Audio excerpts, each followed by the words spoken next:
ये बहुत ही महत्वपूर्ण प्रश्न है जो आपके एग्ज़ाम में 15 अंकों का पूछा जाता है।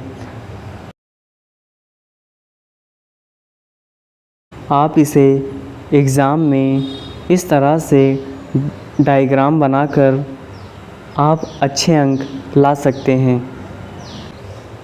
शैक्षिक प्रशासन से क्या आशय है, इसका वीडियो पहले से अपलोड है। केंद्र एवं राज्य स्तर पर शैक्षिक प्रशासकीय संरचना का वर्णन कीजिए। केंद्रीय स्तर पर शैक्षिक प्रशासन। केंद्रीय स्तर पर शिक्षा मंत्री और सांस्कृतिक मंत्रालय कार्य करते हैं। शिक्षा मंत्री के अंतर्गत सचिव आता है और सचिव देश की शिक्षा नीति और राज्यों की शिक्षा नीति में अपना योगदान देता है। देश की शिक्षा नीति के अंतर्गत प्राथमिक शिक्षा विभाग, माध्यमिक शिक्षा विभाग, उच्च माध्यमिक शिक्षा विभाग या राज्य की शिक्षा प्रणाली या शिक्षा नीति के अंतर्गत केंद्रीय शिक्षा सलाहकार मंडल और अखिल भारतीय प्राथमिक शिक्षा परिषद और अखिल भारतीय माध्यमिक शिक्षा परिषद का निर्माण किया जाता है।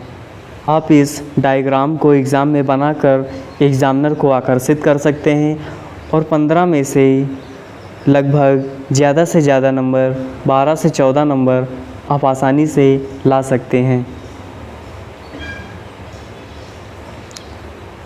शिक्षा मंत्रालय का अध्यक्ष शिक्षा मंत्री होता है और इसके अधीन ही यह मंत्रालय कार्य करता है। केंद्रीय शिक्षा सलाहकार मंडल। शिक्षा मंत्रालय के समस्त गतिविधियों का आधार यही मंडल है। इसका सभापति शिक्षा मंत्री होता है। इसमें प्रत्येक राज्य के शिक्षा मंत्री शामिल होते हैं। इस मंडल का एक सचिव होता है जिसकी नियुक्ति भारत सरकार द्वारा की जाती है। इस मंडल की बैठक वर्ष में एक बार ज़रूर की जाती है।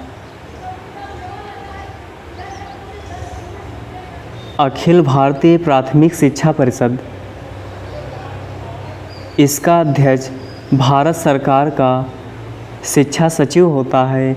इसका कार्य भारत सरकार को प्राथमिक शिक्षा के संबंध में परामर्श देना होता है।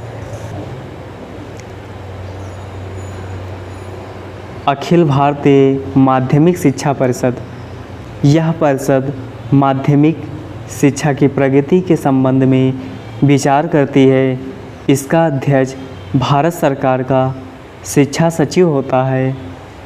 अब हम देखेंगे राज्य सरकार की शैक्षिक प्रशासकीय संरचना।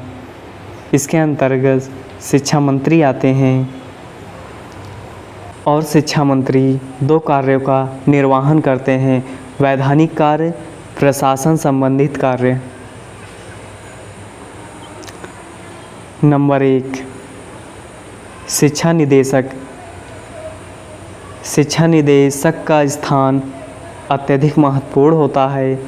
उत्तर प्रदेश में प्राथमिक, माध्यमिक और उच्च माध्यमिक शिक्षा विभाग के लिए अलग अलग शिक्षा निदेशकों की स्थापना की गई है।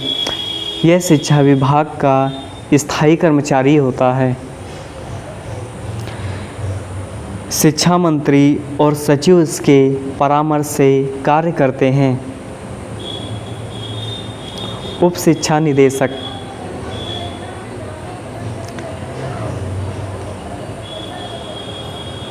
शिक्षा निदेशक के कार्य में सहायता के लिए उप शिक्षा निदेशक की स्थापना की गई है। यह उप शिक्षा निदेशक प्राथमिक, माध्यमिक और उच्च माध्यमिक सभी प्रकार की शिक्षा के लिए नियुक्त किए जाते हैं। नंबर 3, प्राथमिक शिक्षा निदेशक।